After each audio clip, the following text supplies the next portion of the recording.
Hello everybody, it is Sukasa, and welcome to my latest project. I have been trying out the brand new MMO Final Fantasy XIV: A Realm Reborn, and oh man, what can I say about it?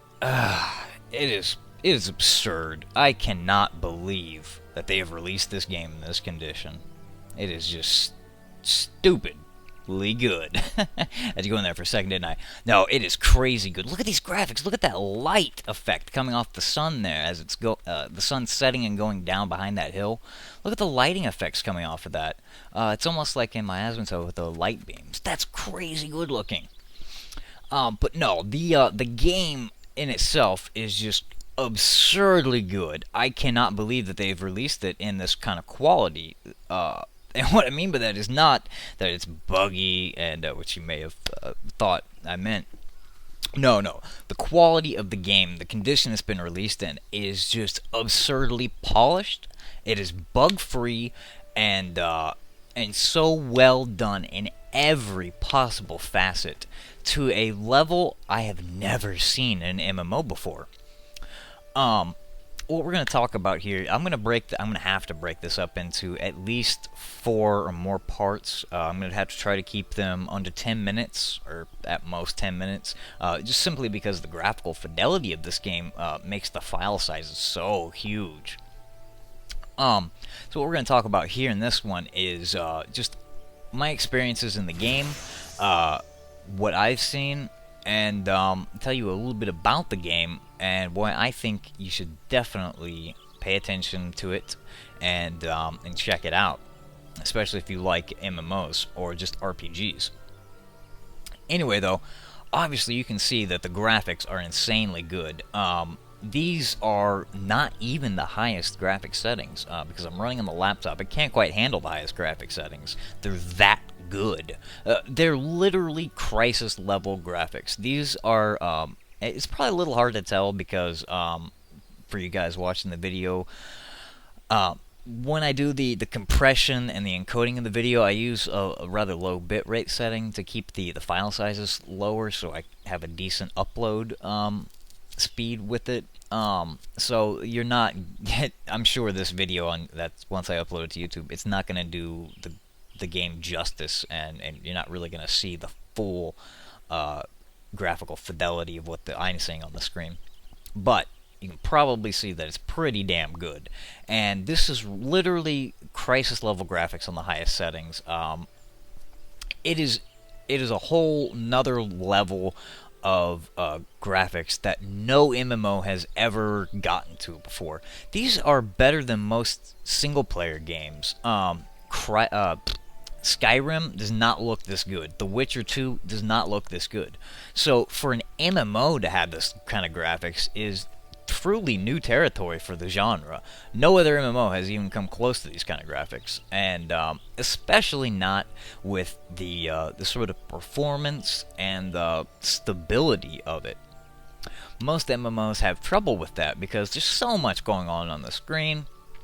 You know, it's trying to deal with your client, dozens if not hundreds of other people's clients, and all the particle effects and all the stuff that goes on in an MMO. It's a lot to handle. So most of the games do have some trouble with keeping the FPS steady, and this game does not have any troubles with that at all. Running on the laptop, like I said, I'm not quite on the highest settings. I'm basically on high settings, but I'm not on ultra high. But nonetheless, I'm getting very, very stable performance. It's only running at about 35 to 40 FPS. However, and this is a big however, those are very smooth and stable 35, 40 FPS. Very smooth. In fact, if I didn't have Fraps running and I didn't have that little number up in the top left, I would not know that this is 35 FPS. It looks and runs like 55, 60 FPS. It really does. And that's very impressive in and of itself. The other thing that is just so very impressive with the performance is the fact of how just stable that is. It stays at the 30, like right now while recording, I'm doing 30 FPS. It stays at that. at all times. Like, even if I'm in the main town and running through dozens of people or in combat, it doesn't drop below that 30. The other thing that is so very impressive about this game's performance is how smooth everything goes. In pretty much every MMO I've played, there's big problems with frame slowdowns, and in a lot of cases, micro stutters and hitches whenever you open up UI elements, like especially the bank, your inventory, character sheets, things like that. In games like Star Wars: The Old Republic, especially whenever you open up your bank, the action on the screen with everyone else running around the town, the action on the screen would stop for a second whenever you opened that, and just like a microsecond, just a stutter, and then it would come right back. In this game, however, it does not have any of those issues. I can be running full tilt through the middle of the main city, open up my inventory, my character sheet, my ability screen, every single UI element can be opened up, and there's not a hitch, not even a discernible drop in the FPS. I'm still sitting at the steady 30 FPS with all of that opening. I've never seen an MMO be able to pull that off, ever. It's insanely polished and so well done. To not even get an FPS drop at all is mind-blowing to me. And I think a lot of that stems from the fact that, unless I miss my mark here, this is a completely in-house built engine from the top to bottom. Meaning that it's not the Cry 3 engine, it's not the Unreal engine, like every other MMO just uses the Cry 3 or the Cry 2 in some instances, the Unreal 3. It just uses one of those engines and then builds the game around that. They have not done that. Square Enix has made a completely unique in-house game engine from top to bottom. That is so amazingly impressive that they've been able to get this sort of polish and performance out of an in-house game engine. That's mind-blowing. But I think that's also why it's so good in the stability, because the Unreal 3 engine is what a lot of MMOs are based on, a lot of games just in general are based on, and it's the flaws in that engine is what causes those FPS slowdowns and the little micro stutters when you open up UI elements. I'm almost certain that because every game has that, I'm pretty sure it's because it's the engine itself, the Unreal Engine, that causes that. Anyway, there's no sort of issues like that here. And that is just, to me, I can't believe it. I can't believe that they pulled off this sort of graphical fidelity. I mean, look at this. You saw the light as it was going down behind the hill here. Now it's nighttime's coming out and the stars are starting to pop up. Here in a minute when the moon comes up, I really want to show that to you guys too. It looks so very beautiful. And you can see it's kind of like the Milky Way, where it's got a denser part of stars here. And those are really going to become defined here in a minute. But anyway, beyond the graphical fidelity and the textures and how just well done they are. Remember, this is not the full textures, and obviously the encoding of it is going to reduce this significantly. Aside, though, from these amazing graphics and performance, the polish and the features in the game are, again, mind-blowing. I'm really speechless that a game at release, 3 weeks after release, has as much polish and as many as feature-rich as it is. If you guys have played WoW in the last 2 years or so, you know just how much that game has polish-wise, how bug-free it is, and how many features it has.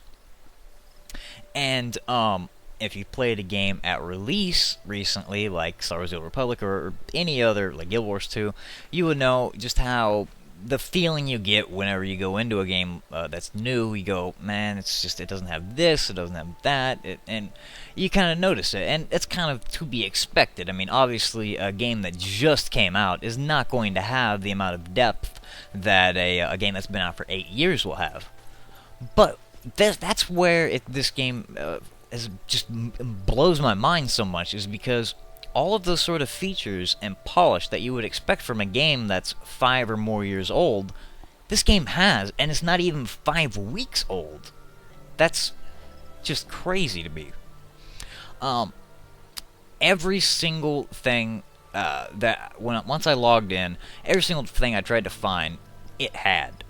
I was not expecting it to be like this either. I read some really good reviews about it, but it just the level of polish, it cannot be understated.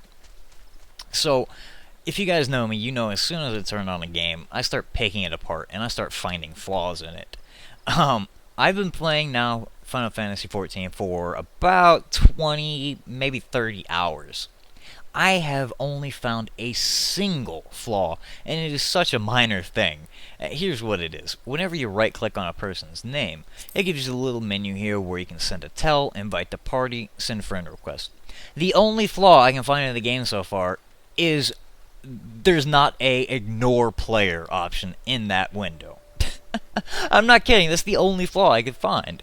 And, yeah.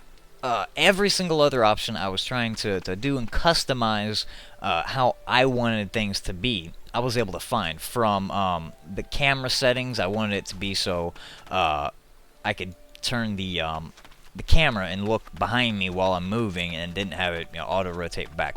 Surprisingly, a lot of the MMOs that release don't have little functions like that. Maybe not that one necessarily, but the little bits.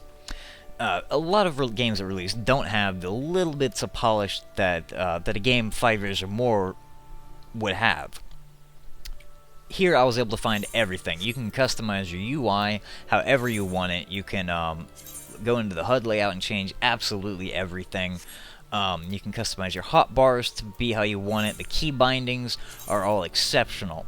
And a lot of little features that, like WoW has, that they didn't have at release, I should point out, but that they do have now, that everyone has just kind of almost expects, but a lot of brand new games still don't have them. Like target of target, focus target windows, face target. A lot of these little things that are really, really nice to have for raiding and dungeons. It's got all of those sorts of things, and they're all very well executed. That probably would be the phrase I would attach to Final Fantasy XIV. Well executed. It really is. Everything is so well executed. It's mind-blowing to me. But anyway, time is moving along here. Now you can see that the night sky is really filling up with a gorgeous sort of stars, and the whole map of it is just so beautiful. And as it's moving, it's not hitching. It's very slow and steadily moving. And here's the moon. Okay, that is like photorealistic moon. It really looks like a picture of the real moon. It's that good. It's that crisp and clear. It looks like I'm really looking at the moon. And what's so awesome and amazing to me is how smooth the celestial mechanics are. In almost every single game I've ever played, celestial mechanics, they don't put hardly any effort into it at all, and it's very jagged. It hitches and kind of like jerks a little bit as the moon will go, like jerk and jerk and jerk. You know what I mean. I'm sure you've seen that in games before too. Here though, look how smooth this is. It's moving across the sky, but it's so slow and steady, and it just really, really looks real. I mean, that really looks like the moon. I'm just blown away by this, and the passage of the day and night cycle, it's so well done. It doesn't feel too fast, it doesn't feel too slow, and like other games, it's not set where if it's 9 o'clock at night, it's 9 o'clock in the game's night. So if you only get to play between 7 and 10 p.m., you're not always stuck playing at night in the game. I really hate games that do that. I fucking despise it, and I like how it's got a good day-night cycle here. In this game, about 1 minute is about 3 seconds, so a 12-hour cycle from noon to midnight goes by in about 36 minutes, which to me is about the perfect amount of time passage. Not too fast, not too slow. But anyway, I think that's going to do it for this episode. Next time, I'm going to show you guys the fates, and what fates are. They're the dynamic world group quests that pop up randomly around the world. I want to show you guys that. It's a really, really cool feature, and it's excellently executed, unlike another game that tried to do that. But anyway, I'm going to show you that in the next episode, and we're also going to talk about the character options and classes and jobs and crafting and stuff like that. But anyway, I hope you did enjoy. Stay tuned for the next episode. Don't forget to like, subscribe for more. Until next time, I hope you all have a good one.